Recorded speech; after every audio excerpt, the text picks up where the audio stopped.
बातमी राजकीय वर्तुळातून आहे। विधानसभेच्या सदस्यांमधून निवडून जाणाऱ्या विधान परिषदेच्या एका जागेसाठी राष्ट्रवादी काँग्रेसकडे तब्बल 88 अर्ज आलेत।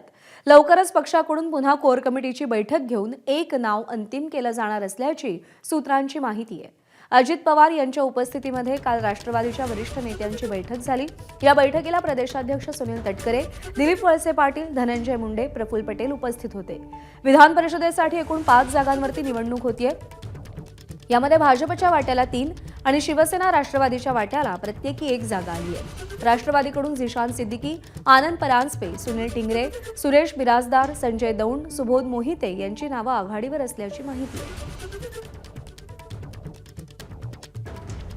राष्ट्रवादीच्या वाट्याला आलेल्या एका जागेसाठी तब्बल 88 अर्ज आले। त्यामुळे आता पुन्हा एकदा कोर कमिटीची बैठक होऊन एक नाव निश्चित केलं जाणार आहे। 5 रिक्त जागांसाठी 3 भाजपच्या वाट्याला तर प्रत्येकी 1 जागा शिवसेना आणि राष्ट्रवादीच्या वाट्याला आली आहे।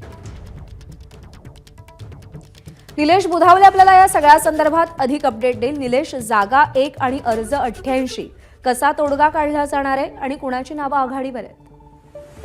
प्रज्ञा, काल रात्री उशिरा राष्ट्रवादी काँग्रेस पक्षाच्या कोर कमिटीची बैठक पार पडली। या बैठकीमध्ये या 88 नावांसंदर्भामध्ये चर्चा झाल्याचं पाहायला मिळत आहे। आगामी स्थानिक स्वराज्य संस्थांच्या निवडणुका, खास करून मुंबई, पिंपरी चिंचवड, पुणे या महानगरपालिकांचा विचार करता कोणता चेहरा दिला जावा या संदर्भामध्ये काल रात्री चर्चा झालेली आहे।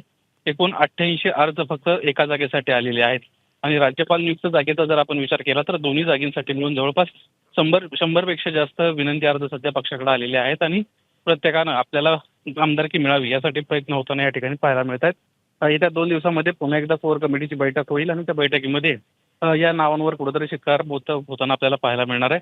राष्ट्रवादी काँग्रेस पक्षामध्ये सध्या आपण पाहायला गेलं तर झिशान सिद्दीकी यांचं नाव जे आहे ते आघाडीवर आहे। ज्यावेळेस त्यांच्या वडिलांचा मृत्यू झाला त्यावेळेसच तत्पूर्वीच एक गोष्ट जी आहे ती राष्ट्रवादी काँग्रेस पक्षाकडून त्यांना कमिट करण्यात आलं होती की जर झिशान सिद्दीकी यांचा विधानसभेला पराभव झाला तर येणाऱ्या विधान परिषद निवडणुकीवर आपण त्यांना विधान परिषदेवर पाठवू। त्यामुळे आता हा शब्दच पूर्ण केला गेला पाहिजे अशा पद्धतीची विनंती बरोबर आहे। त्यामुळे दावे अनेकांकडून केले जात आहेत। वर्णी कुणाची लागणार याची उत्सुकता आहे। निलेश, धन्यवाद दिलेल्या माहितीसाठी।